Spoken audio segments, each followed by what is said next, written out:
ਵਾਹਿਗੁਰੂ ਜੀ ਕਾ ਖਾਲਸਾ ਵਾਹਿਗੁਰੂ ਜੀ ਕੀ ਫਤਿਹ।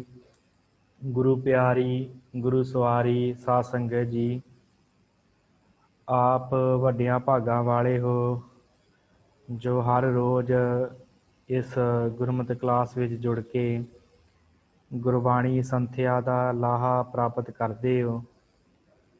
ਸਤਿਗੁਰਾਂ ਦੀ ਦਇਆ ਸਦਕਾ ਆਪਾਂ ਪਿਛਲੇ ਦਿਨਾਂ ਤੋਂ ਧੰਨ ਗੁਰੂ ਗੋਬਿੰਦ ਸਿੰਘ ਮਹਾਰਾਜ ਸੱਚੇ ਪਾਤਸ਼ਾਹ ਜੀ ਦੀ ਪਾਵਨ ਬਾਣੀ ਸ੍ਰੀ ਜਾਪ ਸਾਹਿਬ ਦੀ ਸੰਥਿਆ ਆਰੰਭ ਕੀਤੀ ਸੀ।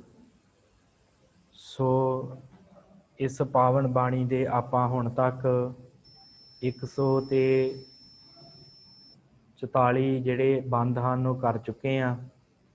ਅੱਜ ਆਪਾਂ 145ਵਾਂ ਬੰਦ ਜਿਹੜਾ ਉਹ ਆਰੰਭ ਕਰਨਾ ਹੈ ਤੇ ਰਸਾਵਲ ਛੰਦ ਆਰੰਭ ਹੋਣਾ ਹੈ। ਕੱਲ ਆਪਾਂ ਇਹਦਾ ਮੂਲ ਪਾਠ ਜਿਹੜਾ ਸੀ ਉਹ ਕਰ ਲਿਆ ਸੀ। ਅੱਜ ਆਪਾਂ ਇਸ ਛੰਦ ਦੀ ਸੰਥਿਆ ਤੇ ਵਿਚਾਰ ਜਿਹੜੀ ਹੈ ਉਹ ਆਰੰਭ ਕਰਨੀ ਹੈ। ਸੋ ਆਪ ਸਭ ਸੰਗਤ ਦਾ ਬਹੁਤ ਬਹੁਤ ਧੰਨਵਾਦ ਜੋ ਆਪ ਜੀ ਜੁੜ ਕਰਕੇ ਲਾਹਾ ਪ੍ਰਾਪਤ ਕਰਦੇ ਹੋ। ਸੋ ਆਓ ਆਪਾਂ ਸਤਿਗੁਰਾਂ ਦੀ ਬਖਸ਼ੀ ਇਸ ਪਾਵਨ ਬਾਣੀ ਦੀ ਸੰਥਿਆ ਨੂੰ ਆਰੰਭ ਕਰੀਏ। ਉੱਥੇ ਹੀ ਅੱਜ ਧੰਨ ਗੁਰੂ ਅੰਗਦ ਦੇਵ ਮਹਾਰਾਜ ਸੱਚੇ ਪਾਤਸ਼ਾਹ ਜੀ ਦਾ ਗੁਰਤਾ ਗੱਦੀ ਦਿਵਸ ਹੈ, ਦੂਸਰੇ ਪਾਤਸ਼ਾਹ ਜੀ ਦਾ। ਉਹ ਵੀ ਆਪਾਂ ਕੁਝ ਕੁ ਸਮਾਂ ਜਿਹੜਾ ਵਿਚਾਰ ਹੈ ਇਹਦੇ ਬਾਰੇ ਵੀ ਆਪਾਂ ਕਰਨੀ ਹੈ ਵਿਚਾਰ। ਸੋ ਆਪਾਂ ਪਹਿਲੋਂ ਸੰਥਿਆ ਆਰੰਭ ਕਰਦੇ ਹਾਂ, ਫਿਰ ਉਸ ਤੋਂ ਬਾਅਦ ਕੁਝ ਸਮਾਂ ਆਪਾਂ ਸਤਿਗੁਰੂ ਧੰਨ ਗੁਰੂ ਅੰਗਦ ਦੇਵ ਜੀ ਦੇ ਜੀਵਨ 'ਤੇ ਇੱਕ ਝਾਤ ਪਾਉਣੀ ਹੈ, ਉਹਨਾਂ ਦੇ ਜੀਵਨ ਨੂੰ ਵੀ ਵਿਚਾਰਨਾ ਹੈ। ਸੋ ਸਤਿਗੁਰੂ ਧੰਨ ਗੁਰੂ ਗੋਬਿੰਦ ਸਿੰਘ ਮਹਾਰਾਜ ਸੱਚੇ ਪਾਤਸ਼ਾਹ ਜੀ ਇਸ 145ਵੇਂ ਬੰਦ ਦੇ ਵਿੱਚ ਰਸਾਵਲ ਛੰਦ ਦੇ ਅੰਦਰ ਬਖਸ਼ਿਸ਼ ਕਰਦੇ ਹਨ। ਨਮੋ ਨਰਕ ਨਾਸੇ ਸदैवं ਪ੍ਰਕਾਸੇ। ਹੇ ਪਰਮੇਸ਼ਵਰ, ਹੇ ਅਕਾਲ ਪੁਰਖ ਜੀ, ਆਪ ਜੀ ਨਰਕਾਂ ਨੂੰ ਵੀ ਖਤਮ ਕਰਨ ਵਾਲੇ ਹੋ, ਕਿਉਂਕਿ ਨਰਕ ਆਪ ਜੀ ਦੇ ਬਣਾਏ ਹੋਏ ਹਨ ਤੇ ਆਪ ਜੀ ਇਹਨਾਂ ਨਰਕਾਂ ਨੂੰ ਨਾਸ਼ ਕਰਨ ਵਾਲੇ ਹੋ, ਖਤਮ ਕਰਨ ਵਾਲੇ ਹੋ। ਨਮੋ ਨਰਕ ਨਾਸੇ ਸदैवं ਪ੍ਰਕਾਸੇ। ਹੇ ਪਰਮੇਸ਼ਵਰ ਜੀ, ਹੇ ਅਕਾਲ ਪੁਰਖ ਜੀ, ਤੁਸੀਂ ਸਦਾ ਆਪਣੇ ਆਪ ਤੋਂ ਪ੍ਰਕਾਸ਼ਮਾਨ ਹੋਏ ਹੋ। ਸदैवं ਪ੍ਰਕਾਸੇ, ਆਪਣੇ ਆਪ ਤੋਂ ਤੁਹਾਡਾ ਪ੍ਰਕਾਸ਼ ਹੋਇਆ ਹੈ। ਤੁਸੀਂ ਕਿਸੇ ਤੋਂ ਹੋਰ ਤੋਂ ਪ੍ਰਕਾਸ਼ ਉਧਾਰਾ ਨਹੀਂ ਲੈਂਦੇ, ਕਿਸੇ ਤੋਂ ਤੁਹਾਡਾ ਪ੍ਰਕਾਸ਼ ਨਹੀਂ ਹੋਇਆ, ਤੁਸੀਂ ਆਪਣੇ ਆਪ ਤੋਂ ਆਪ ਪ੍ਰਗਟ ਹੋਏ ਹੋ। ਸदैवं ਪ੍ਰਕਾਸੇ। ਅਨੰਗੰ ਸਰੂਪੇ ਅਭੰਗੰ ਵਿਭੂਤੇ।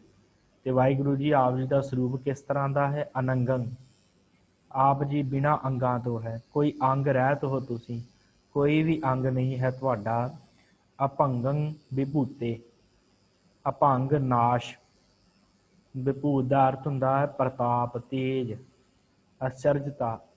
ਇਹ ਪਰਮੇਸ਼ਵਰ, ਇਹ ਅਕਾਲ ਪੁਰਖ ਜੀ, ਅਭੰਗੰ ਵਿਭੂਤੇ, ਤੁਹਾਡਾ ਜਿਹੜਾ ਪ੍ਰਤਾਪ ਹੈ, ਤੁਹਾਡਾ ਜਿਹੜਾ ਤੇਜ ਹੈ, ਉਹਨੂੰ ਕੋਈ ਭੰਗ ਨਹੀਂ ਕਰ ਸਕਦਾ, ਉਹਨੂੰ ਕੋਈ ਨਾਸ਼ ਨਹੀਂ ਕਰ ਸਕਦਾ। ਐਸਾ ਆਪ ਜੀ ਦਾ ਜਿਹੜਾ ਉਹ ਸਰੂਪ ਹੈ। ਅਭੰਗੰ ਵਿਭੂਤੇ। ਪਰਮਾਤੰ ਪਰਮਾਥੇ ਸਦਾ ਸਰਬ ਸਾਥੇ। ਹੇ ਪਰਮੇਸ਼ਵਰ, ਹੇ ਅਕਾਲ ਪੁਰਖ ਜੀ, ਆਪ ਜੀ ਜਿਹੜਾ ਦੂਸਰਿਆਂ ਨੂੰ ਦੁਖੀ ਕਰਦਾ ਹੈ ਨਾ। ਪਰਮਾਤੰ ਪਰਮਾਥੇ, ਮੱਥ ਦਾ ਅਰਥ ਹੁੰਦਾ ਰਿੜਕਣਾ, ਪਰਮੱਥ ਦਾ ਅਰਥ ਤੰਗ ਕਰਨਾ, ਤਸੀਹੇ ਦੇਣੇ, ਦੁੱਖ ਦੇਣੇ। ਇਹ ਪਰਮੇਸ਼ਵਰ ਜੀ, ਆਪ ਨੂੰ ਕੋਈ ਦੁਖੀ ਨਹੀਂ ਕਰ ਸਕਦਾ, ਪਰ ਜਿਹੜਾ ਦੂਸਰਿਆਂ ਨੂੰ ਦੁਖੀ ਕਰਦਾ ਹੈ ਉਹਨੂੰ ਆਪ ਜੀ ਦਿਖਾਉਂਦੇ ਹੋ, ਭਾਵ ਉਹਦਾ ਸਰਵਨਾਸ਼ ਕਰਦੇ ਹੋ। ਪਰਮਾਤੰ ਪਰਮਾਥੇ, ਜਿਹੜਾ ਦੂਸਰਿਆਂ ਨੂੰ ਪਰੇਸ਼ਾਨ ਕਰਦਾ ਹੈ, ਦੂਸਰਿਆਂ ਉੱਤੇ ਹੁਕਮ ਚਲਾਉਂਦਾ ਹੈ, ਦੂਸਰਿਆਂ ਦੇ ਜਿਹੜਾ ਹੈ ਹੱਕ ਖਾਂਦਾ ਹੈ, ਦੂਸਰਿਆਂ ਨੂੰ ਮਾਰਦਾ ਹੈ, ਆਪ ਉਹਦਾ ਵੀ ਨਾਸ਼ ਕਰਨ ਵਾਲੇ ਹੋ। ਉਹਨੂੰ ਵੀ ਪਰਮਾਥੇ, ਉਹਨੂੰ ਵੀ ਮੱਥਦੇ ਹੋ, ਉਹਨੂੰ ਵੀ ਰਿੜਕਦੇ ਹੋ, ਉਹਨੂੰ ਵੀ ਦੁਖੀ ਕਰਦੇ ਹੋ। ਨਾਨਕ ਜੋ ਮੱਥਨ ਮਧਾਣੀਆਂ ਤਿਉ ਮੱਥੇ ਧਰਮ ਰਾਏ। ਜਿਵੇਂ ਮਧਾਣੀਆਂ ਦੇ ਨਾਲ ਮੱਖਣ ਰਿੜਕੀਦਾ ਹੈ ਨਾ, ਇਹ ਪਰਮੇਸ਼ਵਰ ਜੀ, ਆਪ ਜੀ ਇਸ ਤਰ੍ਹਾਂ ਜੀਵਾਂ ਨੂੰ ਰਿੜਕੇ ਪਾਉਂਦੇ ਹੋ। ਇਸ ਤਰ੍ਹਾਂ ਆਪ ਜੀ ਜੀਵਾਂ ਨੂੰ ਜਿਹੜਾ ਹੈ ਉਹ ਧਰਮ ਰਾਜੇ ਦੇ ਹਵਾਲੇ ਕਰਦੇ ਹੋ। ਧਰਮ ਰਾਜਾ ਜਿਹੜਾ ਇਸ ਤਰ੍ਹਾਂ ਰਿੜਕਦਾ ਹੈ। ਪਰਮਾਤੰ ਪਰਮਾਥੇ, ਜਿਹੜੇ ਇੱਥੇ ਵਿਕਾਰ ਕਮਾਉਂਦੇ ਆ, ਇੱਥੇ ਲੋਕਾਂ ਨੂੰ ਪਰੇਸ਼ਾਨ ਕਰਦੇ ਆ, ਉਹਨਾਂ ਦਾ ਆਪ ਐਸਾ ਹਾਲ ਕਰਦੇ ਹੋ। ਪਰਮਾਤਮ ਪਰਮਾਥੇ ਸਦਾ ਸਰਬ ਸਾਤੇ। ਫਿਰ ਇਹ ਪਰਮੇਸ਼ਵਰ ਜੀ ਤੁਸੀਂ ਸਦਾ ਸਰਬ ਸਾਤੇ, ਸਾਰਿਆਂ ਦੇ ਨਾਲ ਹੋ ਸਦਾ ਹੀ। ਜਿਹੜੇ ਜੀਵ ਕਮਜ਼ੋਰ ਹਨ, ਆਪ ਜੀ ਉਹਨਾਂ ਦਾ ਸਾਥ ਦਿੰਦੇ ਹੋ, ਉਹਨਾਂ ਦੇ ਨਾਲ ਰਹਿੰਦੇ ਹੋ। ਅਗਾਧ ਸਰੂਪੇ, हे ਪਰਮੇਸ਼ਵਰ ਜੀ ਆਪ ਜੀ ਦਾ ਜਿਹੜਾ ਸਰੂਪ ਹੈ ਉਹ ਅਗਾਧ ਹੈ, ਭਾਵ ਅਥਾਹ ਹੈ। ਆਪ ਜੀ ਦੀ ਹਸਤੀ, ਆਪ ਜੀ ਦਾ ਥਾਹ ਨਹੀਂ ਪਾਇਆ ਜਾ ਸਕਦਾ। ਵਾਹਿਗੁਰੂ ਬੇਨਤੀ ਹੈ ਕਿ ਸਕਰੀਨ ਉੱਤੇ ਜੋ ਆਪ ਜੀ ਲਿਖ ਰਹੇ ਹੋ ਇਹਨੂੰ ਨਾ ਲਿਖੋ। ਸਾਧ ਸੰਗਤ ਬੇਨਤੀ ਪ੍ਰਵਾਨ ਕਰੋ। ਅਗਾਧ ਸਰੂਪੇ, हे ਪਰਮੇਸ਼ਵਰ ਜੀ ਐਸਾ ਆਪ ਜੀ ਦਾ ਸਰੂਪ ਹੈ। ਨਿਰਬਾਧ ਵਿਭੂਤੇ, ਨਿਰਬਾਧ ਆਪ ਜੀ ਨੂੰ ਕਿਸੇ ਤਰ੍ਹਾਂ ਦੀ ਕੋਈ ਬਾਧਾ ਨਹੀਂ ਹੈ, ਕੋਈ ਵੀ ਆਪ ਜੀ ਨੂੰ ਰੋਕ ਨਹੀਂ ਸਕਦਾ। ਨਿਰਬਾਧ ਵਿਭੂਤੇ, ਵਿਭੂਤ ਦਾ ਅਰਥ ਪ੍ਰਤਾਪ, ਆਪ ਜੀ ਦਾ ਜਿਹੜਾ ਤੇਜ ਪ੍ਰਤਾਪ ਹੈ ਉਹ ਕੋਈ ਝੱਲ ਨਹੀਂ ਸਕਦਾ, ਭਾਵ ਆਪ ਜੀ ਦੇ ਤੇਜ ਪ੍ਰਕਾਸ਼ ਨੂੰ ਕੋਈ ਰੋਕ ਨਹੀਂ ਸਕਦਾ। ਐਸਾ ਹੈ ਆਪ ਜੀ ਦਾ ਪ੍ਰਕਾਸ਼। ਅਨੰਗੰ ਸਰੂਪੇ ਤ੍ਰਿਭੰਗੀ, ਵਾਹਿਗੁਰੂ ਅਨੰਗੀ ਅਨਾਮੇ ਤ੍ਰਿਭੰਗੀ ਤ੍ਰਿਕਾਮੇ। ਅਨੰਗੀ ਅਨਾਮੇ, हे ਪਰਮੇਸ਼ਵਰ ਜੀ ਆਪ ਬਿਨਾਂ ਅੰਗ ਤੋਂ ਹੈ, ਤੁਹਾਡਾ ਕੋਈ ਵੀ ਅੰਗ ਨਹੀਂ ਹੈ। ਬਿਨਾਂ ਨਾਮ ਤੋਂ ਹੋ, ਤੁਹਾਡਾ ਕੋਈ ਵੀ ਨਾਮ ਨਹੀਂ ਹੈ। ਅਨੰਗੀ ਅਨਾਮੇ, ਵਾਹਿਗੁਰੂ। ਦੁਬਾਰਾ ਸ਼ੇਅਰ ਕਰ ਦੇਵਾਂ ਸਾਧ ਸੰਗਤ, ਕਿਉਂਕਿ ਕਿਸੇ ਨੇ ਉੱਤੇ ਲਿਖ ਦਿੱਤਾ ਸੀ, ਇਸ ਕਰਕੇ ਡਿਸਟਰਬੈਂਸ ਹੁੰਦੀ ਹੈ। ਹਾਂਜੀ, ਅਨੰਗੀ ਅਨਾਮੇ ਤ੍ਰਿਭੰਗੀ ਤ੍ਰਿਕਾਮੇ, ਤੁਹਾਡਾ ਕੋਈ ਅੰਗ ਨਹੀਂ ਹੈ ਸਰੀਰ ਦਾ, ਨਾ ਹੀ ਤੁਹਾਡਾ ਕੋਈ ਨਾਮ ਹੈ। ਤ੍ਰਿਭੰਗੀ, ਤਿੰਨਾਂ ਲੋਕਾਂ ਨੂੰ ਤੁਸੀਂ ਨਾਸ਼ ਕਰਨ ਵਾਲੇ ਹੋ, ਭੰਗ ਕਰਨ ਵਾਲੇ ਹੋ। ਤ੍ਰਿਭੰਗੀ, ਤਿੰਨ ਲੋਕ, ਪ੍ਰਿਥਵੀ ਆਕਾਸ਼ ਪਤਾਲ, ਭਾਵ ਸਾਰੇ ਸੰਸਾਰ ਨੂੰ ਨਾਸ਼ ਕਰਨ ਵਾਲੇ ਹੋ ਤੁਸੀਂ। ਤ੍ਰਿਕਾਮੇ, ਤੇ ਫਿਰ ਸਾਰੇ ਜਿਹੜੇ ਤਿੰਨ ਜਿਹੜੇ ਭਵਨ ਹਨ, ਇਹਨਾਂ ਤਿੰਨਾਂ ਭਵਨਾਂ ਨੂੰ ਜਿਹੜਾ ਹੈ ਆਪ ਜੀ ਹੀ ਕਾਮਨਾ ਬਖਸ਼ਦੇ ਹੋ, ਭਾਵ ਆਪ ਜੀ ਅੱਗੇ ਝੁਕ ਕੇ ਇਹ ਜਿਹੜੇ ਤਿੰਨ ਭਵਨ ਹਨ ਇਹਨਾਂ ਦੀਆਂ ਕਾਮਨਾਵਾਂ ਆਪ ਜੀ ਪੂਰੀਆਂ ਕਰਦੇ। ਤੁਹਾਡੇ ਅੱਗੇ ਝੁਕਦੇ ਆ ਤੇ ਇਹਨਾਂ ਦੀਆਂ ਕਾਮਨਾਵਾਂ ਦੀ ਪੂਰਤੀ ਕਰਨ ਵਾਲੇ ਵੀ ਤੁਸੀਂ। ਇਹਨਾਂ ਤਿੰਨ ਭਵਨਾਂ ਨੂੰ ਨਾਸ਼ ਕਰਨ ਵਾਲੇ ਵੀ ਤੁਸੀਂ ਹੋ ਤੇ ਇਹਨਾਂ ਤਿੰਨ ਭਵਨਾਂ ਦੀਆਂ ਕਾਮਨਾਵਾਂ ਪੂਰੀਆਂ ਕਰਨ ਵਾਲੇ ਵੀ ਇਹ ਪਰਮੇਸ਼ਵਰ ਜੀ ਤੁਸੀਂ ਹੋ। ਨਿਰਭੰਗੀ ਸਰੂਪੇ, ਤੇ ਤੁਹਾਡਾ ਜਿਹੜਾ ਸਰੂਪ ਹੈ ਨਿਰਭੰਗ, ਉਹਨੂੰ ਕੋਈ ਭੰਗ ਨਹੀਂ ਕਰ ਸਕਦਾ, ਨਾਸ਼ ਨਹੀਂ ਕਰ ਸਕਦਾ, ਐਸਾ ਆਪ ਜੀ ਦਾ ਸਰੂਪ ਹੈ। ਨਿਰਭੰਗੀ ਸਰੂਪੇ ਸਰਬੰਗੀ ਅਨੂਪੇ, हे ਪਰਮੇਸ਼ਵਰ ਜੀ ਸਰਬੰਗੀ, ਭਾਵ ਤੁਸੀਂ ਮੁਕੰਮਲ ਹੋ, ਪੂਰੇ ਹੋ। ਸਰਬੰਗੀ ਅਨੂਪੇ, ਉਪਮਾ ਤੋਂ ਰਹਿਤ ਹੋ। ਆਪ ਜੀ ਦੀ ਉਪਮਾ ਜਿਹੜੀ ਹੈ ਉਹ ਨਹੀਂ ਕੀਤੀ ਜਾ ਸਕਦੀ, ਐਸਾ ਆਪ ਜੀ ਦਾ ਸਰੂਪ ਹੈ। ਮੁਕੰਮਲ ਹੈ ਤੇ ਉਪਮਾ ਤੋਂ ਰਹਿਤ ਹੈ। ਨਾ ਪੁੱਤਰੈ ਨਾ ਪੁੱਤਰੈ, ਨਾ ਸਤਰੈ ਨਾ ਮਿੱਤਰੈ। ਇਹ ਪਰਮੇਸ਼ਰ, ਨਾ ਤੁਹਾਡਾ ਕੋਈ ਪੁੱਤਰ ਹੈ, ਨਾ ਪੁੱਤਰ ਹੈ, ਨਾ ਤੁਹਾਡਾ ਕੋਈ ਪੋਤਰਾ ਹੈ, ਭਾਵ ਨਾ ਕੋਈ ਤੁਹਾਡੇ ਤੋਂ ਅੱਗੇ ਕੋਈ ਪੋਤਰਾ, ਨਾ ਤੁਹਾਡਾ ਕੋਈ ਪੁੱਤਰ ਹੈ ਜੋ ਕਹਿ ਸਕੇ ਕਿ ਮੈਂ ਵਿਸ਼ੇਸ਼ ਤੌਰ ਦੇ ਉੱਤੇ ਇਹ ਅਧਿਕਾਰੀ ਹਾਂ ਕਿ ਮੈਂ ਪਰਮੇਸ਼ਵਰ ਦਾ ਪੁੱਤਰ ਹਾਂ। ਪਰਮੇਸ਼ਵਰ ਜੀ ਤੁਹਾਡਾ ਕੋਈ ਵਿਸ਼ੇਸ਼ ਕਰਕੇ ਕੋਈ ਪੁੱਤਰ ਨਹੀਂ ਹੈ ਜੋ ਕਹਿ ਸਕੇ ਕਿ ਮੈਂ ਅਧਿਕਾਰੀ ਹਾਂ, ਪਰਮੇਸ਼ਰ ਤੋਂ ਬਾਅਦ ਮੇਰਾ ਰਾਜ ਹੋਵੇਗਾ। ਇਸ ਤਰ੍ਹਾਂ ਨਹੀਂ ਹੋ ਸਕਦਾ। ਤੁਸੀਂ ਆਪਣੇ ਆਪ 'ਚ ਅਲੱਗ ਹਸਤੀ ਹੋ। ਨਾ ਪੁੱਤਰ ਹੈ, ਨਾ ਪੁੱਤਰ ਹੈ, ਨਾ ਸੱਤਰ ਹੈ, ਨਾ ਮਿੱਤਰ ਹੈ। ਨਾ ਤੁਹਾਡਾ ਕੋਈ ਸ਼ਤਰੂ ਹੈ, ਵੈਰੀ ਹੈ, ਤੇ ਨਾ ਹੀ ਤੁਹਾਡਾ ਕੋਈ ਮਿੱਤਰ ਹੈ, ਕੋਈ ਮਿੱਤਰ ਹੈ ਤੁਹਾਡਾ। ਨਾ ਤਾਤਾ ਹੈ, ਨਾ ਮਾਤਾ ਹੈ। ਤਾਤੇ ਦਾ ਅਰਥ ਹੁੰਦਾ ਹੈ ਪਿਤਾ। ਨਾ ਤੁਹਾਡਾ ਕੋਈ ਪਿਤਾ ਹੈ ਤੇ ਨਾ ਹੀ ਤੁਹਾਡੀ ਕੋਈ ਮਾਤਾ ਹੈ। ਨਾ ਤਾਤਾ ਹੈ, ਨਾ ਮਾਤਾ ਹੈ, ਨਾ ਜਾਤਾ ਹੈ, ਨਾ ਪਾਤਾ ਹੈ। ਨਾ ਤੁਹਾਡੀ ਕੋਈ ਜਾਤ ਹੈ ਤੇ ਨਾ ਹੀ ਤੁਹਾਡੀ ਕੋਈ ਕੁੱਲ ਹੈ। ਨਾ ਤੁਸੀਂ ਕਿਸੇ ਖਾਸ ਕੁੱਲ ਦੇ ਨਾਲ ਸੰਬੰਧ ਰੱਖਦੇ ਹੋ, ਨਾ ਹੀ ਤੁਸੀਂ ਕਿਸੇ ਜਾਤ ਦੇ ਨਾਲ ਸੰਬੰਧ ਰੱਖਦੇ ਹੋ। ਨਿਰਸਾਕੰ ਸ਼ਰੀਕ ਹੈ, ਨਿਰਸਾਕੰ। ਇਹ ਪਰਮੇਸ਼ਰ ਦੀ ਆਪ ਜੀ ਦਾ ਕੋਈ ਸਾਕ, ਕੋਈ ਸਖਾ, ਕੋਈ ਸੰਬੰਧੀ ਨਹੀਂ ਹੈ, ਕੋਈ ਆਪ ਜੀ ਦਾ ਸ਼ਰੀਕ ਨਹੀਂ ਹੈ, ਭਾਵ ਕੋਈ ਆਪ ਜੀ ਦਾ ਭਾਈਚਾਰਾ ਕਿਸੇ ਨਾਲ ਨਹੀਂ ਹੈ, ਕਿਸੇ ਤਰ੍ਹਾਂ ਦਾ ਤੁਹਾਡਾ ਕੋਈ ਸ਼ਰੀਕ, ਕੋਈ ਰਿਸ਼ਤੇਦਾਰ ਨਹੀਂ ਹੈ। ਨਿਰਸਾਕੰ ਸ਼ਰੀਕ ਹੈ। ਅਮਿੱਤੋ, ਅਮੀਕ ਹੈ।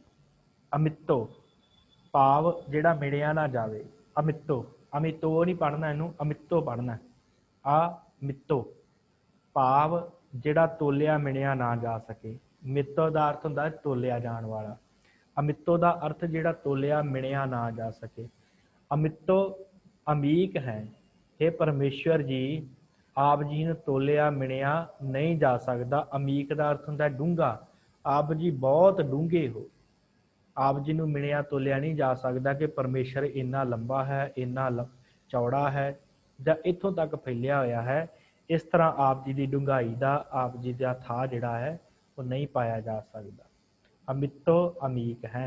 सदैवं प्रभा है, सदैवं आप जी अपने आप तो खुद तो प्रकाशमान हो। प्रभा, प्रभा का अर्थ प्रकाश, अपने आप की अपनी हस्ती है तुहाडी, तुसीं आप चानण स्वरूप खुद हो। सदैवं प्रभा है, अजय है, अजा है। अजय का अर्थ आप जी ने कोई जित नहीं सकता, अजय हो तुसीं। जय का अर्थ है जित, अजय का अर्थ अजित, जिहड़ा जित्या ना जा सके। अजित हो परमेश्वर जी तुसीं। अजा है, अजा का अर्थ आप जी ने कोई किसी ने जन्मिया नहीं है, आप जी ने किसी माता की कुख दे विचों आप जी नहीं पैदा होए, ऐसे हो आप जी। अजय हैं, अजा हैं। भगवती छंद तप प्रसाद के जाहर जहूर हैं।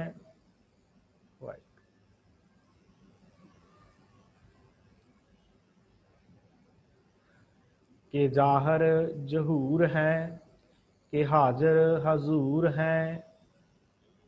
हमेशुल सलाम है, समस्तुल कलाम है।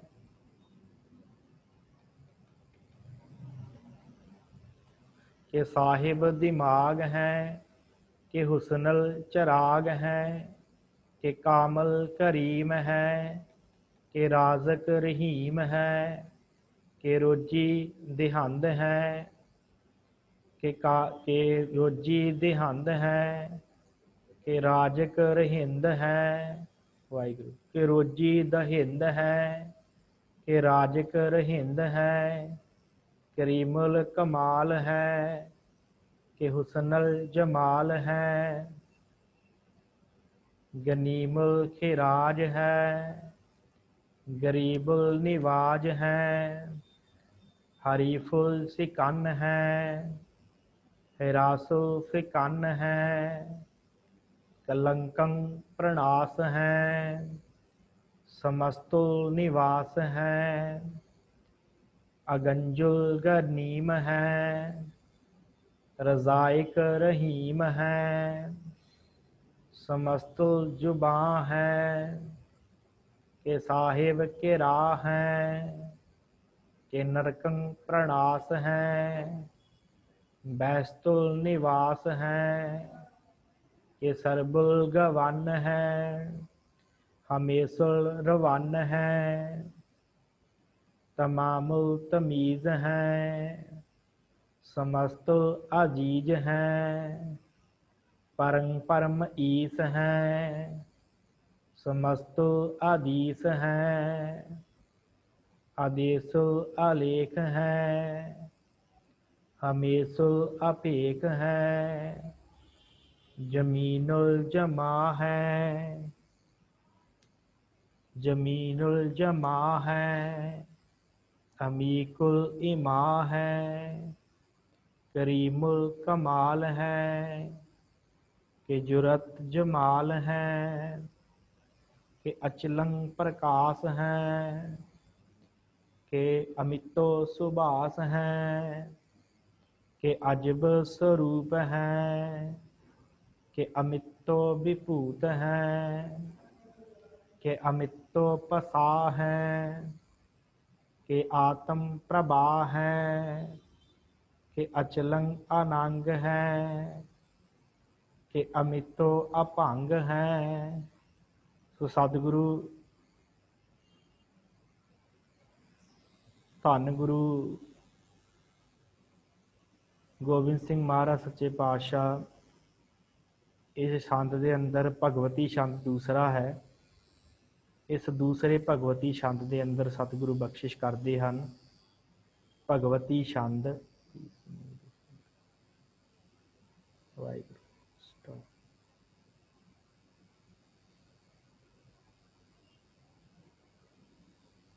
हाँ जी, भगवती छंद तब प्रसाद के याहर यहूर हैं।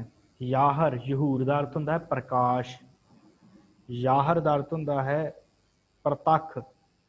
ये परमेश्वर जी तुहाडा जिहड़ा प्रताप है प्रतख है, तुसीं सारिਆਂ ਦੇ सामने प्रतख रूप ਦੇ ਵਿੱਚ हो, किसी ਥਾਂ ਤੇ लुके ਹੋਏ नहीं हो, तुसीं प्रतख रूप हो। आप जी का प्रकाश सब दे अंदर है, इस करके तुसीं प्रतख हो। कि याहर यहूर हैं, कि हाजर हजूर हैं। हे परमेश्वर जी तुसीं हर थां दे उत्ते मौजूद हो, हाजर हजूर, हर जगह दे उत्ते तुसीं मौजूद हो, हर जगह दे उत्ते तुसीं सलामत हो। हमेशुल सलाम है, हमेशा ही तुसीं सलामत हो, स्थिर रहण वाले हो, तुहानूं खत्म नहीं किया जा सकता। हमेशुल सलाम है, समस्तुल कलाम है। परमेश्वर जी आप जी सदा ही सारे जीव तेरा ही जिक्र करते हैं, सारे तेनों ही ध्याउंदे आ। समस्तुल कलाम है, तेरा जिहड़ा कलाम है भाव तेरी जिहड़ी ताकत है, तेरी जिहड़ी बोल बाणी है, वो सारियां दे अंदर है। भाव तू सारियां दे अंदर एक रस होके वरत रहा है। समस्तुल कलाम है कि साहिब दिमाग है। हे परमेश्वर जी आप जी साहिब दिमाग, साहिब का अर्थ है आप जी वड्डे हो, दिमाग का अर्थ आप जी समझ वाले हो, बुद्धि वाले हो।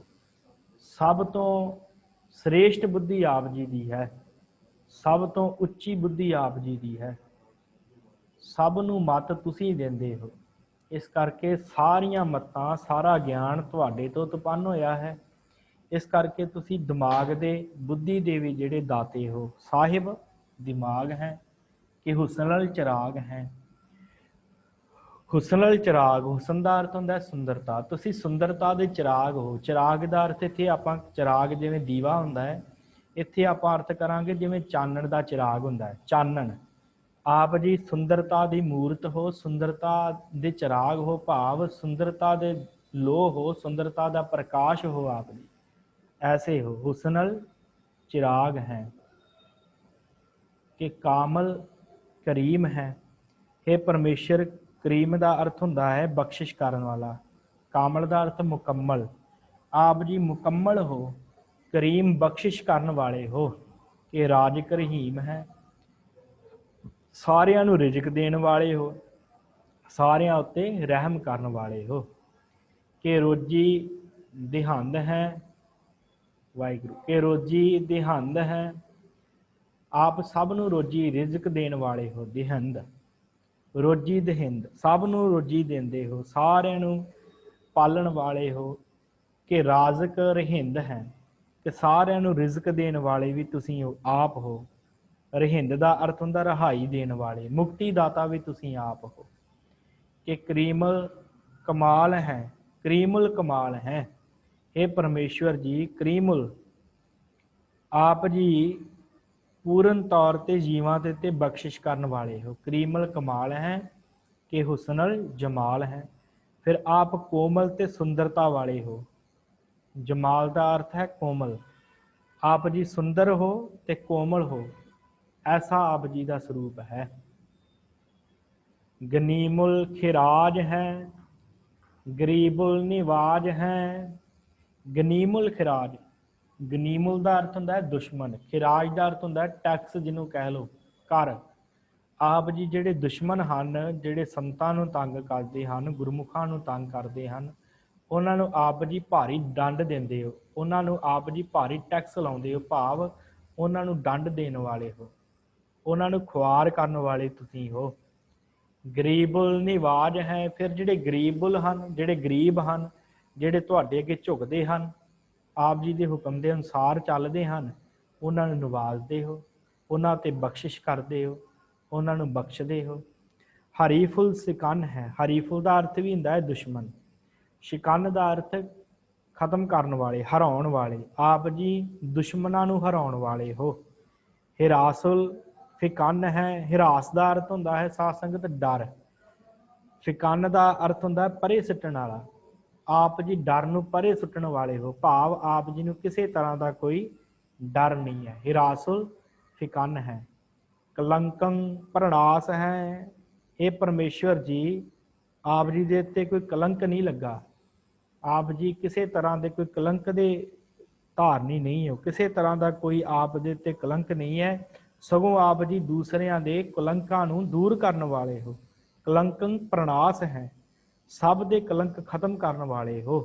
समस्तुल निवास है, सब दे अंदर आप जी का ही निवास है, सब दे अंदर आप ही वस रहे हो। समस्तुल निवास है। अगंजुल गनीम है। अगंज भाव हरा देना, अगंजुल गनीम है। आप जी दुश्मनों ਨੂੰ ਹਰਾਉਣ ਵਾਲੇ ਹੋ। ਅਗੰਜੁਲ ਗਨੀਮ ਹੈ, ਰਜ਼ਾਇਕ ਰਹੀਮ ਹੈ। ਫਿਰ ਰਿਜ਼ਕ ਦਾਤਾ ਵੀ ਤੁਸੀਂ ਹੋ ਤੇ ਰਹਿਮ ਕਰਨ ਵਾਲੇ ਵੀ ਤੁਸੀਂ ਹੋ। ਸਮਸਤੁਲ ਜ਼ੁਬਾਨ ਹੈ। ਸਮਸਤੁਲ ਸਾਰਿਆਂ ਦੀ ਜੀਭ ਤੁਸੀਂ ਹੋ। ਜ਼ੁਬਾਨ ਦਾ ਅਰਥ ਜੀਭ, ਕਿਉਂਕਿ ਸਾਰੇ ਜੀਵ ਜਿੰਨੇ ਵੀ ਜੀਵ ਬੋਲਦੇ ਹਨ ਉਹ ਤੁਹਾਡੇ ਵੱਲੋਂ ਬਖਸ਼ਿਸ਼ ਕੀਤੀ ਹੋਈ ਜੀਭਾਂ ਦੇ ਨਾਲ ਬੋਲਦੇ ਹਨ। ਕਿਉਂਕਿ ਜੇ ਆਪ ਜੀ ਕਿਸੇ ਨੂੰ ਜ਼ੁਬਾਨ ਦਿਓਗੇ ਤੇ ਉਹ ਬੋਲੇਗਾ। ਇਸ ਕਰਕੇ ਸਾਰੇ ਜੀਵਾਂ ਦੀ ਜ਼ੁਬਾਨ ਤੁਸੀਂ ਹੋ, ਭਾਵ ਜਿਹੜੇ ਵੀ ਜੀਵ ਬੋਲ ਰਹੇ ਉਹਨਾਂ ਦੇ ਬੋਲਾਂ ਦੇ ਵਿੱਚ ਤੁਸੀਂ ਵਸਦੇ ਹੋ। ਸਮਸਤੁਲ ਜ਼ੁਬਾਨ ਹੈ ਕਿ ਸਾਹਿਬ ਕਿਰਾ ਹੈ। ਕਿਰਾ ਦਾ ਅਰਥ ਹੁੰਦਾ ਐਸ਼ਵਰਜ, ਪ੍ਰਤਾਪ। ਆਪ ਜੀ ਸਾਹਿਬ ਰੂਪ ਹੋ ਕਰਕੇ ਸਾਰਿਆਂ ਦੇ ਅੰਦਰ ਨਿਵਾਸ ਕਰ ਰਹੇ, ਐਸਾ ਆਪ ਜੀ ਦਾ ਪ੍ਰਤਾਪ ਹੈ। ਸਭ ਜਗ੍ਹਾ ਦੇ ਉੱਤੇ ਆਪ ਜੀ ਦਾ ਹੀ ਪ੍ਰਤਾਪ ਫੈਲਿਆ ਹੋਇਆ ਹੈ। ਕਿ ਨਰਕੰ ਪ੍ਰਣਾਸ ਹੈ। हे परमेश्वर जी आप जी नरकां नूं खत्म करने वाले हो, नरकां दा नाश करने वाले हो। नरकं प्रणास है। बैसतुल निवास है। बैसतुल दा अर्थ हुंदा है स्वर्ग, ते आप जी स्वर्गां दे विच निवास करने वाले, भाव जीवां नूं स्वर्गां दे विच निवास कराउण वाले हो। सब आप जी दे कोल ही रहिंदे हन। बैसतुल भाव स्वर्ग, बैशत जिन्हों कहिंदे आ फारसी दे विच बैशत। आप जी बहशत देने वाले हो जीवां नूं। बहशतुल निवास है। आप जी का निवास इस तरह का है जिवें बहशतुल भाव स्वर्ग दे विच निवास करना होवे, इस तरह आप जी धरती के उत्ते निवास, सृष्टि के उत्ते निवास कर रहे हो। कि सरबुल गवन है। गवन का अर्थ पहुँच। आप जी की सारियां तक पहुँच है। सरबुल सारियां तक आप जी की पहुँच है। हमेशुल रवन है। रवन का अर्थ है खुशी, आनंद। ਤੁਸੀਂ ਸਦਾ ਹੀ ਆਨੰਦ ਸਰੂਪ ਹੋ। ਆਪ ਜੀ ਨੂੰ ਕੋਈ ਦੁੱਖ ਨਹੀਂ ਵਿਆਪਦਾ, ਸਦਾ ਹੀ ਖੁਸ਼ ਰਹਿੰਦੇ ਹੋ, ਸਦਾ ਹੀ ਆਨੰਦ ਰੂਪ ਰਹਿੰਦੇ ਹੋ। ਤਮਾਮੁਲ ਤਮੀਜ਼ ਹੈ। ਤਮਾਮੁਲ ਤਮਾਮ ਭਾਵ ਸਾਰੇ, ਤਮੀਜ਼ ਭਾਵ ਪਛਾਣ। ਆਪ ਜੀ ਨੂੰ ਸਭ ਜੀਵਾਂ ਦੀ ਪਛਾਣ ਹੈ ਕਿ ਕੌਣ ਚੰਗਾ ਹੈ, ਕੌਣ ਮਾੜਾ ਹੈ, ਕੌਣ ਚੰਗੇ ਕਰਮ ਕਰ ਰਿਹਾ ਹੈ, ਕੌਣ ਮਾੜੇ ਕਰ ਰਿਹਾ ਹੈ, ਕਿਹੜਾ ਨਾਮ ਜਪ ਰਿਹਾ ਹੈ, ਕਿਹੜਾ ਨਹੀਂ ਜਪ ਰਿਹਾ। ਆਪ ਸਾਰੀ ਪਛਾਣ ਰੱਖਦੇ ਹੋ। ਤਮਾਮੁਲ ਤਮੀਜ਼ ਹੈ। समस्तुल अजीज है। समस्तुल अजीज का अर्थ प्यारा। सारिਆਂ ਦੇ ਵਿੱਚ ਤੁਸੀਂ ਪਿਆਰੇ ਹੋ, ਸਾਰੇ ਤੁਹਾਨੂੰ ਪਿਆਰ ਕਰਦੇ ਹਨ ਕਿਉਂਕਿ ਤੁਹਾਡੇ ਅੱਗੇ ਸਾਰੇ ਝੁਕਦੇ ਹਨ। ਆਪ ਪਿਆਰ ਦੀ ਮੂਰਤ ਹੋ। परम परम ईस है। परम परम दो पाठ आउंदे आ, परम परम भी आउंदा है ते परम परम भी आउंदा है। परम परम ईस है। ईश्वर है तू परमेश्वर, सब तो उत्तम है ਤੇ ਈਸ਼ਵਰ ਰੂਪ ਹੈ, ਸਭ ਤੋਂ ਵੱਡਾ ਹੈ। ਪਰਮ ਪਰਮ ਈਸ ਹੈ, ਸਭ ਤੋਂ ਵੱਡਾ ਈਸ਼ਵਰ ਤੂੰ ਹੈ, ਹੋਰ ਕੋਈ ਈਸ਼ਵਰ ਨਹੀਂ। ਭਾਵ ਤੇਰੇ ਤੋਂ ਹੀ ਸਾਰਾ ਕੁਝ ਸ਼ੁਰੂ ਹੋਇਆ ਹੈ, ਇਸ ਕਰਕੇ ਮਾਲਕ ਹੈ ਤੂੰ ਸਭ ਦਾ। ਸਮਸਤੁਲ ਆਦੀਸ ਹੈ। ਆਦ ਈਸ ਭਾਵ ਸਭ ਦਾ ਮੁੱਢ ਤੂੰ ਹੈ। ਆਦ ਤੋਂ, ਸ਼ੁਰੂ ਤੋਂ ਹੀ ਸਭ ਦਾ ਮੁੱਢ ਤੂੰ ਹੈ। ਤੇਰੇ ਤੋਂ ਹੀ ਸਾਰਾ ਕੁਝ ਬਣਿਆ ਹੈ, ਤੇਰੇ ਤੋਂ ਹੀ ਸਾਰਾ ਕੁਝ ਬਣ ਰਿਹਾ ਹੈ। ਆਦੇਸੁਲ ਅਲੇਖ ਹੈ। ਆਦੇਸੁਲ हे परमेश्वर अकाल पुरख जी, आप जी का कोई जिहड़ा चित्र है वो नहीं बनाया जा सकता। आदेसुल अलेख है। कोई आप जी का चित्र जिहड़ा वो नहीं बना सकता। आप जी का कोई खास ठिकाना नहीं है। आदेसुल बिना देश तो है, तुहाडा कोई देश नहीं है। अलेख भाव आप जी का कोई विशेष चित्र, कोई लेखा चित्र नहीं बनाया जा सकता। हमेशुल अभेख, हमेशा ही तुसीं अभेख रहिंदे हो, बिना भेख धारन तो विचरते हो। तुहाडा कोई विशेष तरह का कोई पहरावा, विशेष तरह का कोई भेख नहीं है। जमीनल जमा है। हे परमेश्वर जमीनल जमा, तुसी धरती के उत्ते हर थां दे विच मौजूद हो। जमा भाव समा जाना, हर जगह के उत्ते समाए हुए हो। धरती के विच हर चीज़ के विच तुहाडा निवास है। इमीकुल अमीकुल इमा है। अमीकुल, अमीक का अर्थ है डूंगा, इमा का अर्थ है इशारा रमज परमेश्वर तुहाडी जिहड़ी रमज है ना वो डूंगी है, डूंगी रमज वाले हो। कोई पता नहीं किनू तुसी राजा बना दिओ, किनू भिखारी बना दिओ ते किनू तुसी दातां दे करके निवाज दो ते किनू तुसी कंगाल कर दिओ। तुहाडा अपनी मर्जी है, तुहाडे अपने इशारे, तुहाडी अपनी रमज है। इमीकुल इमा है, करीमुल कमाल है। हे परमेश्वर जी, करीम दा अर्थ बख्शिश करन वाले हो तुसी, कमाल आप जी परमेश्वर जी बख्शिश करन वाले सदीवी हो। करीमुल कमाल है कि जुरत जमाल है, जुरत दा अर्थ दलेरी, आप जी दे विच दलेरी बहुत है। जमाल आप जी सुंदरता दी मूरत हो, खूबसूरत हो, दलेर हो, खूबसूरत हो। कि अचलंग प्रकाश है, अचलंग भाव अचल जिहड़ा चलाएमान नहीं है, जिहड़ा खत्म नहीं हुंदा। परमेश्वर जी तुसी अचल हो, आप जी का स्वरूप अचल है, प्रकाश आप जी का अचल है, सदीवी तौर पर रहन वाला प्रकाश है आप जी का।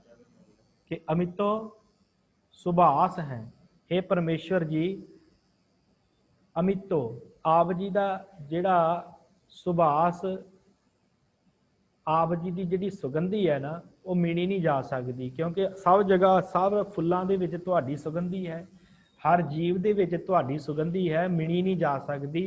अमितो सुबास है, सुबास दा अर्थ सुगंधी, आप जी की सुगंधी मिणी नहीं जा सकती। किन्नी सुगंधी आप जीवां विच भर के रखदे। कि अजब स्वरूप है, ते आश्चर्य तुहाडा स्वरूप है। कि अमितो विभूत है, फिर हे परमेश्वर जी तुहाडा जिहड़ा प्रताप है, तुहाडा जिहड़ा प्रकाश है, तुहाडा जिहड़ा ऐश्वर्य है वो विभूत वो अमितो है, वो भी नहीं मिणिया जा सकता।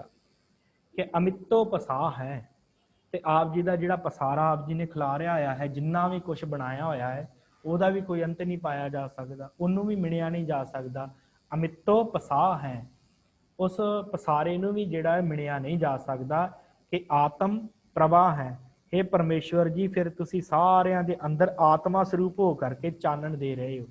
कि आत्म प्रभा है, कि अचलंग अनंग है, तो तुसी चलाएमान नहीं हो तो बिना अंगा तो हो। कि अचलंग अनंग हो अनंग है, कि अमितो अपंग है। फिर हे परमेश्वर जी आप जी नाश रहत हो, अमितो मिणे नहीं जा सकते, आप सब जीवां नूं नाश करने वाले हो। अमितो अपंग है, पर तुसी जिहड़ा है वो कदी भी नाश नहीं हुंदे, सब जीवां नूं तुसी नाश करने वाले हो। ऐसा आप जी का हे परमेश्वर जी, हे अकाल पुरख जी, ऐसा आप जी का जिहड़ा वो प्रकाश है। सो 160 जिहड़े बनते हैं वो आपां कर चुके हैं साध संगत, ते हुण आपां जिहड़ा है इत्थे संथਿਆ ਦੀ समाप्ति करते हैं। ਤੇ ਅੱਜ ਧੰਨ ਗੁਰੂ ਅੰਗਦ ਦੇਵ ਮਹਾਰਾਜ ਸੱਚੇ ਪਾਤਸ਼ਾਹ जी ਦਾ ਗੁਰਤਾ ਗੱਦੀ ਦਿਵਸ ਹੈ। ਖਡੂਰ ਸਾਹਿਬ ਦੀ ਧਰਤੀ ਦੇ ਉੱਤੇ ਬਹੁਤ ਵੱਡੇ ਪੱਧਰ ਦੇ ਉੱਤੇ ਜੋੜ ਮੇਲਾ ਮਨਾਇਆ ਜਾਂਦਾ ਹੈ, ਜਿੱਥੇ ਸਮੁੱਚਾ ਖਾਲਸਾ ਪੰਥ ਇਕੱਠਾ ਹੋ ਕੇ ਧੰਨ ਸਤਿਗੁਰੂ ਗੁਰੂ ਅੰਗਦ ਦੇਵ ਮਹਾਰਾਜ ਸੱਚੇ ਪਾਤਸ਼ਾਹ ਜੀ ਨੂੰ ਯਾਦ ਕਰਦਾ ਹੈ। ਸਾਰੇ ਸੀਸ ਨਵਾਉਂਦੇ ਹਨ ਸਤਿਗੁਰਾਂ ਦੇ ਚਰਨਾਂ ਦੇ ਉੱਤੇ। ਸੋ ਸਤਿਗੁਰਾਂ ਦਾ ਜੀਵਨ ਕੈਸਾ ਹੈ, ਆਓ ਆਪਾਂ ਕੁਝ ਕੁ ਸਮੇਂ ਦੇ ਅੰਦਰ ਸਤਿਗੁਰਾਂ ਦਾ ਜੀਵਨ ਜਿਹੜਾ ਵਿਚਾਰਨਾ ਹੈ ਕਿ ਕਿਵੇਂ ਇਹਨਾਂ ਨੂੰ ਗੁਰਤਾ ਦੀ ਬਖਸ਼ਿਸ਼ ਹੋਈ, ਕਿਵੇਂ ਉਹਨਾਂ ਨੇ ਇਹ ਬਖਸ਼ਿਸ਼ ਪ੍ਰਾਪਤ ਕੀਤੀ ਹੈ। ਸੋ ਸਤਿਗੁਰੂ ਧੰਨ ਗੁਰੂ ਅੰਗਦ ਦੇਵ ਮਹਾਰਾਜ ਸੱਚੇ ਪਾਤਸ਼ਾਹ ਜੀ ਦਾ ਜਿਹੜਾ ਜਨਮ ਹੈ ਉਹ ਸਾਧ ਸੰਗਤ ਮੱਤੇ ਦੀ ਸਰਾਏ ਵਿਖੇ ਹੋਇਆ। ਤੇ ਸਤਿਗੁਰੂ ਧੰਨ ਗੁਰੂ ਅੰਗਦ ਦੇਵ ਮਹਾਰਾਜ ਸੱਚੇ ਪਾਤਸ਼ਾਹ ਜੀ ਦੇਵੀ ਦੇ ਉਪਾਸਕ ਸਨ। ਜਵਾਲਾ ਜੀ ਜਾਣਾ, हर साल संग लैके उस संग की प्रधानगी करनी, सब तो अगे हो के जाना, सब नूं नाल लैके जाना। ते एक दिन भाई जोध जी पासों बाणी दे आसा दी वार दी पौड़ी सुनी है, जित सेविया सुख पाईए सो साहिब सदा संभालीए, जित कीता पाईए अपना सा घाल बुरी क्यों घालीए। ये पौड़ी सारी सुनी है ਤੇ ਮਨ ਵਿੱਚ ਖਿਆਲ ਆਇਆ ਕਿ ਇਹ ਬਾਣੀ, ਇਹ ਸ਼ਬਦ ਜਿਹੜੇ ਹਨ ਇਹ ਕਿਹਦੀ ਹਨ। ਮੈਂ ਪੁੱਛਾਂ ਸਹੀ ਕਿ ਇਹ ਭਾਈ ਜੋਧ ਜੋ ਪੜ੍ਹ ਰਿਹਾ ਇਹ ਕੀ ਪੜ੍ਹ ਰਿਹਾ, ਪੁੱਛਾਂ ਤੇ ਸਹੀ ਇੱਕ ਵਾਰੀ। ਅੱਗੇ ਹੋ ਕੇ ਪੁੱਛਣਾ ਕੀਤਾ ਹੈ ਕਿ ਭਾਈ ਜੋਧ ਤੂੰ ਕੀ ਪੜ੍ਹ ਰਿਹਾ ਹੈ, ਇਹ ਜੋ ਤੂੰ ਪੜ੍ਹਿਆ ਹੈ ਇਹਦਾ ਮਤਲਬ ਕੀ ਹੈ। ਜਿਤ ਸੇਵੀਐ ਸੁਖ ਪਾਈਐ ਸੋ ਸਾਹਿਬ ਸਦਾ ਸੰਭਾਲੀਐ। ਕਿਹੜੇ ਸਾਹਿਬ ਨੂੰ ਸੇਵਨ ਦੇ ਨਾਲ ਸੁਖ ਹੁੰਦਾ ਹੈ? ਮੈਨੂੰ ਦੱਸ ਸਹੀ, ਤੂੰ ਕੀ ਪੜਿਆ? ਤੇ ਭਾਈ ਸਾਹਿਬ, ਭਾਈ ਜੋਧ ਨੇ ਇਹ ਸਾਰਾ ਜਿਹੜੀ ਪੌੜੀ ਸੀ ਨਾ ਆਸਾ ਦੀ ਵਾਰ ਦੀ, ਇਹ ਸਾਰੀ ਸੁਣਾਈ ਹੈ। ਸੁਣਾਉਣ ਉਪਰੰਤ ਭਾਈ ਸਾਹਿਬ ਨੇ ਕਿਹਾ ਹੈ ਕਿ ਇਹ ਧੰਨ ਗੁਰੂ ਨਾਨਕ ਦੇਵ ਮਹਾਰਾਜ ਸੱਚੇ ਪਾਤਸ਼ਾਹ ਜੀ ਦੀ ਇਹ ਪਾਵਨ ਪੌੜੀ ਹੈ। ਉਹਨਾਂ ਕਿਹਾ ਜੀ ਠੀਕ ਹੈ, ਪਰ ਕੌਣ ਹਨ ਗੁਰੂ ਨਾਨਕ? ਮੈਨੂੰ ਵੀ ਉਹਨਾਂ ਬਾਰੇ ਦੱਸੋ। ਤੇ ਭਾਈ ਜੋਧ ਨੇ ਕਿਹਾ ਇਸ ਵੇਲੇ ਨਿਵਾਸ ਕਰਦੇ ਹਨ ਕਰਤਾਰਪੁਰ ਦੀ ਧਰਤੀ ਦੇ ਉੱਤੇ। ਸਤਿਗੁਰਾਂ ਨੇ ਕਰਤਾਰਪੁਰ ਵਸਾ ਲਿਆ ਸੀ। ਇਸ ਵੇਲੇ ਉਸ ਜਗ੍ਹਾ ਦੇ ਉੱਤੇ ਸਤਿਗੁਰੂ ਨਿਵਾਸ ਕਰਦੇ ਹਨ। ਸੋ ਆਪ ਜੀ ਉਸ ਜਗ੍ਹਾ ਦੇ ਉੱਤੇ ਜਾ ਕੇ ਦਰਸ਼ਨ ਕਰ ਸਕਦੇ ਹੋ ਧੰਨ ਗੁਰੂ ਨਾਨਕ ਦੇਵ ਜੀ ਦਾ। ਕਹਿੰਦੇ ਚਲੋ ਠੀਕ ਹੈ, ਕਿਤੇ ਸਮਾਂ ਬਣੇਗਾ ਤੇ ਜ਼ਰੂਰ ਜਾਵਾਂਗੇ, ਅਸੀਂ ਵੀ ਦੇਖਾਂਗੇ ਕਿ ਕੈਸੇ ਹਨ ਗੁਰੂ ਨਾਨਕ ਸਾਹਿਬ। ਸਮਾਂ ਬਣਿਆ, ਸਾਧ ਸੰਗਤ ਜਵਾਲਾ ਜੀ ਜਾਣ ਦਾ ਸਮਾਂ ਆਇਆ, ਸੰਗ ਇਕੱਠਾ ਕੀਤਾ ਤੇ ਚੱਲ ਪਏ ਦੇਵੀ ਦੇ ਦਰਸ਼ਨਾਂ ਵਾਸਤੇ। ਤੇ ਰਸਤੇ ਦੇ ਵਿੱਚ ਕਰਤਾਰਪੁਰ ਨਗਰ ਆਇਆ ਹੈ। ਤੇ ਜਦੋਂ ਕਰਤਾਰਪੁਰ ਆਇਆ ਹੈ ਤੇ ਮਨ ਵਿੱਚ ਆਈ ਹੈ ਕਿ ਮੈਂ ਜੋਧ ਜੀ ਪਾਸੋਂ ਇਹ ਸੁਣਿਆ ਸੀ ਕਿ ਧੰਨ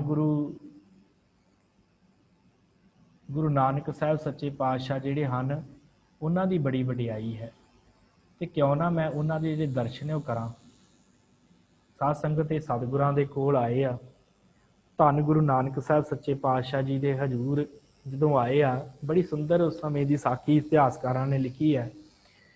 ਕਹਿੰਦੇ ਘੋੜੇ ਤੇ ਚੜ੍ਹ ਕੇ ਆ ਰਹੇ ਆ ਤੇ ਰਸਤੇ ਦੇ ਵਿੱਚ ਗੁਰੂ ਨਾਨਕ ਸਾਹਿਬ ਮਿਲ ਪਏ ਆਪ। ਘੋੜਾ ਖਿਲਾਰ ਕੇ ਪੁੱਛਿਆ ਕਿ ਰਾਈ ਕਿੱਧਰ ਜਾਣਾ ਹੈ? ਤੇ ਗੁਰੂ ਅੰਗਦ ਸਾਹਿਬ ਨੇ ਕਿਹਾ ਕਿ ਮੈਂ ਜਿਹੜਾ ਹੈ ਨਾਨਕ ਤਪੇ ਦੇ ਘਰ ਜਾਣਾ ਹੈ। ਤੇ ਗੁਰੂ ਨਾਨਕ ਸਾਹਿਬ ਨੇ ਕਿਹਾ ਕਿ ਚੱਲ ਭਾਈ ਮੈਂ ਤੁਹਾਨੂੰ ਲੈ ਜਾਣਾ, ਤੁਹਾਡੇ ਘੋੜੇ ਦੀਆਂ ਵਾਂਗਾਂ ਮੈਂ ਫੜ ਲੈਣਾ, ਮੈਂ ਤੁਹਾਨੂੰ ਲੈ ਜਾਣਾ। ਘੋੜੇ ਦੀਆਂ ਵਾਂਗਾਂ ਫੜੀਆਂ, ਜਿਸ ਜਗ੍ਹਾ ਦੇ ਉੱਤੇ ਅਸਥਾਨ ਸੀ ਸਤਿਗੁਰਾਂ ਦਾ ਉੱਥੇ ਪਹੁੰਚ ਗਏ ਤੇ ਕਿਹਾ ਭਾਈ ਆ ਲਓ ਤੁਸੀਂ ਆਪਣਾ ਘੋੜਾ ਬੰਨੋ ਤੇ ਨਾਨਕ ਜੀ ਆਉਂਦੇ ਆ ਤੇ ਉਹਨਾਂ ਦੇ ਤੁਸੀਂ ਦਰਸ਼ਨ ਕਰ ਲੈਣੇ। ਸਤਿਗੁਰੂ ਆਪ ਅੰਦਰ ਚਲੇ ਗਏ। ਗੁਰੂ ਨਾਨਕ ਸਾਹਿਬ ਭਾਈ ਲਹਿਣਾ ਜੀ ਨੇ ਘੋੜਾ ਬੰਨਿਆ। ਜਦੋਂ ਆਣ ਕੇ ਸੰਗਤ 'ਚ ਵਹਿੰਦੇ ਆ ਤੇ ਉਹੀ ਜਿਸ ਰਾਹੀ ਨੇ ਘੋੜੇ ਦੀਆਂ ਵਾਂਗਾਂ ਫੜੀਆਂ ਸਨ, ਉਹੀ ਗੁਰੂ ਨਾਨਕ ਸਾਹਿਬ ਸੱਚੇ ਪਾਤਸ਼ਾਹ ਢਹਿ ਪਏ ਚਰਨਾਂ ਦੇ ਉੱਤੇ ਨਮਸਕਾਰ ਕੀਤੀ ਹੈ ਕਿ ਸਤਿਗੁਰੂ ਆਪ ਜੀ ਨੇ ਪਹਿਲਾਂ ਕਿਉਂ ਨਹੀਂ ਦੱਸਿਆ ਕਿ ਤੁਸੀਂ ਗੁਰੂ ਨਾਨਕ ਹੋ? ਤੇ ਮੈਂ ਜਿਹੜਾ ਹੈ ਬੜੀ ਅਵੱਗਿਆ ਕੀਤੀ ਹੈ, ਮੈਂ ਘੋੜੇ ਤੇ ਚੜ੍ਹ ਕੇ ਆਇਆ ਤੇ ਤੁਸੀਂ ਅੱਗੇ ਕੇ ਮੇਰੇ ਘੋੜੇ ਦੀਆਂ ਵਾਂਗਾਂ ਫੜ ਕੇ ਤੁਰੇ ਆਏ ਪੈਦਲ ਹੀ। ਤੇ ਸਤਿਗੁਰੂ ਗੁਰੂ ਨਾਨਕ ਸਾਹਿਬ ਨੇ ਬੜਾ ਸੁੰਦਰ ਕਿਹਾ ਕਿ ਲੈਣੇ ਆ, ਜਿਨ੍ਹਾਂ ਨੇ ਲੈਣਾ ਹੁੰਦਾ ਹੈ ਨਾ ਉਹ ਚੜ੍ਹ ਕੇ ਹੀ ਆਉਂਦੇ ਆ, ਤੇ ਜਿਨ੍ਹਾਂ ਦੇਣਾ ਹੁੰਦਾ ਉਹ ਪੈਦਲ ਹੀ ਆਉਂਦੇ ਹੁੰਦੇ। ਬੜੀ ਮਨ ਨੂੰ ਗੱਲ ਭਾਈ ਤੇ ਉੱਥੇ ਹੀ ਫਿਰ ਟਿਕ ਗਏ ਸਤਿਗੁਰੂ ਗੁਰੂ ਨਾਨਕ ਸਾਹਿਬ ਜੀ ਦੇ ਦਰ ਤੇ। ਕਰਤਾਰਪੁਰ ਸੇਵਾ ਕੀਤੀ, ਸੰਗਤ ਕੀਤੀ। ਉਸ ਜਗ੍ਹਾ ਦੇ ਉੱਤੇ ਸਤਿਗੁਰਾਂ ਨੇ ਜੋ ਵੀ ਬਚਨ ਕਹੇ ਉਹਨਾਂ ਨੂੰ ਨਿਭਾਇਆ, ਜਿਵੇਂ ਦਾ ਵੀ ਬਚਨ ਹੁੰਦਾ ਸੀ ਉਹਨਾਂ ਨੂੰ ਨਿਭਾਉਂਦੇ। ਇੱਥੋਂ ਤੱਕ ਸਾਡੇ ਇਤਿਹਾਸਕਾਰਾਂ ਨੇ ਸਾਧ ਸੰਗਤ ਲਿਖਿਆ ਹੈ ਕਿ ਮੁਰਦਾ ਖਾਣ ਤੱਕ ਦੀ ਨੌਬਤ ਆ ਗਈ। ਸਤਿਗੁਰਾਂ ਨੇ ਕਿਹਾ ਭਾਈ ਮੁਰਦਾ ਕੌਣ ਖਾਵੇਗਾ? ਤੇ ਸਤਿਗੁਰਾਂ ਨੂੰ ਜਦੋਂ ਇਹ ਗੱਲ ਕਹੀ ਤੇ ਸਾਰੇ ਭੱਜ ਗਏ। ਤੇ ਭਾਈ ਲਹਿਣਾ ਜੀ ਨੇ ਦੋਵੇਂ ਹੱਥ ਜੋੜ ਕੇ ਗੁਰੂ ਨਾਨਕ ਸਾਹਿਬ ਦੇ ਸਾਹਮਣੇ ਹੋ ਕੇ ਕਿਹਾ ਸਤਿਗੁਰੂ ਹੁਕਮ ਕਰੋ, ਪੈਰਾਂ ਵੱਲੋਂ ਖਾਣਾ ਸ਼ੁਰੂ ਕਰਾਂ ਕਿ ਸਿਰ ਵੱਲੋਂ ਖਾਣਾ ਸ਼ੁਰੂ ਕਰਾਂ? ਜਿਸ ਪਾਸੇ ਤੋਂ ਤੁਸੀਂ ਕਹੋਗੇ ਉਸ ਪਾਸੇ ਤੋਂ ਖਾਣਾ ਸ਼ੁਰੂ ਕਰੂੰਗਾ। ਦੋਵੇਂ ਹੱਥ ਜੋੜ ਕੇ ਅਰਦਾਸ ਕੀਤੀ ਹੈ ਤੇ ਸਤਿਗੁਰਾਂ ਨੇ ਉਸੇ ਵੇਲੇ ਗੱਲ ਵਕੜੀ 'ਚ ਲੈ ਲਿਆ ਧੰਨ ਗੁਰੂ ਨਾਨਕ ਸਾਹਿਬ ਨੇ। ਐਸਾ ਵੀ ਸਮਾਂ ਆਇਆ, ਖਡੂਰ ਸਾਹਿਬ ਦੀ ਧਰਤੀ ਤੋਂ ਵਾਪਸ ਆਉਂਦੇ ਆ ਕਰਤਾਰਪੁਰ। ਇੱਕ ਸਮਾਂ ਸੀ ਕੁਝ ਸਮੇਂ ਲਈ ਪਿੰਡ ਜਾਂਦੇ ਆ ਖਡੂਰ ਸਾਹਿਬ ਤੇ ਵਾਪਸ ਆਉਂਦੇ ਆ। ਤੇ ਜਦੋਂ ਵਾਪਸ ਆਉਂਦੇ ਆ ਤੇ ਮਾਤਾ ਸੁਲੱਖਣੀ ਨੂੰ ਪੁੱਛਦੇ ਆ ਮੇਰਾ ਗੁਰੂ ਕਿੱਥੇ ਆ? ਮੇਰਾ ਤੇ ਦਿਲ ਹੀ ਨਹੀਂ ਲੱਗਾ ਖਡੂਰ ਸਾਹਿਬ ਦੀ ਧਰਤੀ ਤੇ, ਮੈਨੂੰ ਦੱਸੋ ਮੇਰਾ ਗੁਰੂ ਕਿੱਥੇ ਆ, ਮੈਂ ਦਰਸ਼ਨ ਕਰਨੇ ਆ। ਤੇ ਮਾਤਾ ਸੁਲੱਖਣੀ ਕਹਿੰਦੀ ਉਹ ਜਾ, ਉਹ ਨਾ ਪੱਠੇ ਲੈਣ ਗਏ ਆ, ਚਾਰਾ ਵੱਢਣ ਗਏ ਆ ਖੇਤਾਂ ਦੇ ਵਿੱਚ, ਉੱਧਰ ਚਲਾ ਜਾ। ਚਲੇ ਗਏ, ਜਾ ਕੇ ਦਰਸ਼ਨ ਕੀਤੇ ਆ, ਮੱਥਾ ਟੇਕਿਆ ਤੇ ਸਤਿਗੁਰਾਂ ਨੇ ਉਹ ਪੰਡ ਜਿਹੜੀ ਹੈ ਜੋ ਘਾਹ ਦੀ ਆਪਣੇ ਸਿਰ ਤੇ ਚੁੱਕੀ ਸੀ, ਉਹ ਰਸਤੇ 'ਚ ਆਉਂਦਿਆਂ ਕਹਿੰਦੇ ਉਹ ਇੱਕ ਟਿੱਬਾ ਜਿਹਾ ਆਇਆ ਕੋਈ ਚਿੱਕੜ ਵਾਲਾ, ਉਹਦੇ ਵਿੱਚ ਸੁੱਟ ਦਿੱਤੀ ਕਿਆ ਲੈਣਿਆ ਪੰਡ ਡਿੱਗ ਪਈ, ਇਹਨੂੰ ਚੁੱਕ ਕੇ ਸਿਰ ਤੇ ਰੱਖ ਲਾ।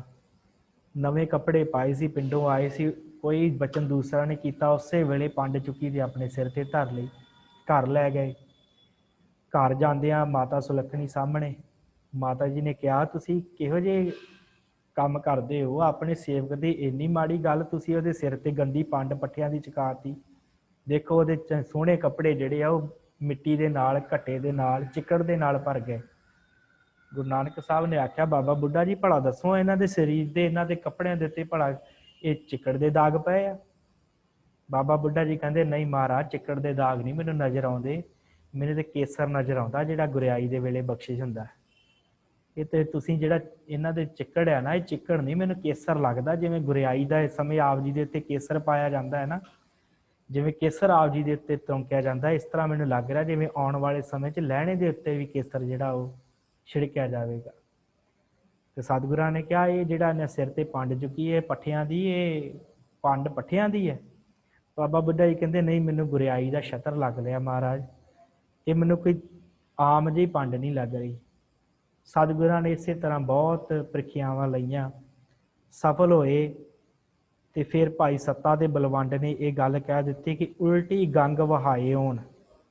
ਇਹ ਉਲਟੀ ਗੰਗਾ ਸੀ, ਕਿਉਂਕਿ ਗੰਗਾ ਹਮੇਸ਼ਾ ਸਾਧ ਸੰਗਤ ਸਮੁੰਦਰ ਵੱਲ ਨੂੰ ਵਗਦੀ ਹੈ, ਕਦੀ ਪਹਾੜਾਂ ਵੱਲ ਨੂੰ ਵਾਪਸ ਨਹੀਂ ਜਾਂਦੀ। ਪਰ ਸਤਿਗੁਰਾਂ ਨੇ ਐਸੀ ਬਖਸ਼ਿਸ਼ ਕਰਤੀ ਭਾਈ ਲਹਿਣੇ ਨੂੰ ਕਿ ਉਹਨਾਂ ਦੇ ਅੱਗੇ ਸੀਸ ਨਵਾ ਦਿੱਤਾ, ਆਪਣੇ ਚੇਲੇ ਦੇ ਅੱਗੇ ਸੀਸ ਨਵਾ ਦਿੱਤਾ। ਇਹ ਪਹਿਲੀ ਮਰਿਆਦਾ ਸੀ, ਦੁਨੀਆ 'ਚ ਐਸੀ ਕਦੀ ਮਰਿਆਦਾ ਨਹੀਂ ਵਾਪਰੀ ਸੀ। ਹਮੇਸ਼ਾ ਜੇ ਕੋਈ ਰਾਜਾ ਹੁੰਦਾ ਸੀ ਤੇ ਉਹਦਾ ਪੁੱਤਰ ਹਮੇਸ਼ਾ ਰਾਜਾ ਬਣਦਾ ਸੀ। ਜੇ ਕੋਈ ਧਨੀ ਆਦਮੀ ਹੁੰਦਾ ਸੀ, ਆਪਣੀ ਧਨ ਦੌਲਤ ਆਪਣੇ ਪੁੱਤਰਾਂ ਨੂੰ ਧੀਆਂ ਨੂੰ ਦੇ ਕੇ ਜਾਂਦਾ ਸੀ, ਕਦੀ ਆਪਣੇ ਸੇਵਕ ਨੂੰ ਕੁਛ ਨਹੀਂ ਦੇ ਕੇ ਗਿਆ ਸੀ। ਪਰ ਇਹ ਸੰਸਾਰ 'ਚ ਪਹਿਲੀ ਐਸੀ ਰੀਤ ਸੀ ਜਦੋਂ ਇੱਕ ਗੁਰੂ ਆਪਣੇ ਚੇਲੇ ਦੇ ਅੱਗੇ ਝੁਕ ਕੇ ਨਮਸਕਾਰ ਕਰਕੇ ਤੈਨੂੰ ਤਿਲਕ ਦੇ ਕੇ ਕਹਿੰਦਾ ਕਿ ਤੂੰ ਅੱਜ ਤੋਂ ਗੁਰੂ ਅੰਗਦ ਬਣ ਗਿਆ। ਇਹੋ ਗੱਲ ਨੂੰ ਲਿਖਿਆ ਹੈ ਬੜਾ ਸੁੰਦਰ, ਭਾਈ ਸੱਤਾ ਤੇ ਬਲਵੰਡ ਨੂੰ ਉਹਨਾਂ ਲਿਖ ਦਿੱਤਾ, ਗੁਰ ਚੇਲੇ ਰਹਿ ਰਾਸ ਕੀ। ਗੁਰੂ ਨੇ ਚੇਲੇ ਦੇ ਅੱਗੇ ਮੱਥਾ ਟੇਕ ਦਿੱਤਾ, ਗੁਰ ਚੇਲੇ ਰਹਿ ਰਾਸ ਕੀ, ਨਾਨਕ ਸਲਾਮਤ ਥੀਮਦੈ।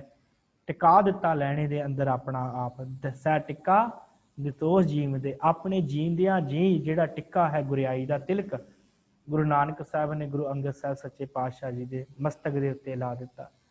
ਬੜੀਆਂ ਬਖਸ਼ਿਸ਼ਾਂ ਸਤਿਗੁਰਾਂ ਨੇ ਕੀਤੀਆਂ। ਇੱਥੋਂ ਤੱਕ ਵੀ ਇਤਿਹਾਸ ਸਾਡਾ ਕਹਿੰਦਾ ਹੈ ਕਿ ਜਦੋਂ ਸਤਿਗੁਰਾਂ ਨੂੰ 1539 ਈਸਵੀ ਦੇ ਵਿੱਚ ਗੁਰਿਆਈ ਦੀ ਬਖਸ਼ਿਸ਼ ਕੀਤੀ ਹੈ ਨਾ, ਗੁਰਿਆਈ ਦੀ, ਅੱਜ ਗੁਰਿਆਈ ਦੀ ਗੱਲ ਕਰ ਰਹੇ ਹਾਂ ਆਪਾਂ, ਜਦੋਂ ਗੁਰਿਆਈ ਦੀ ਬਖਸ਼ਿਸ਼ ਕੀਤੀ ਹੈ, ਜਦੋਂ ਜੋਤ ਓਹਾ ਜੋਤ ਕਿਹੜੀ?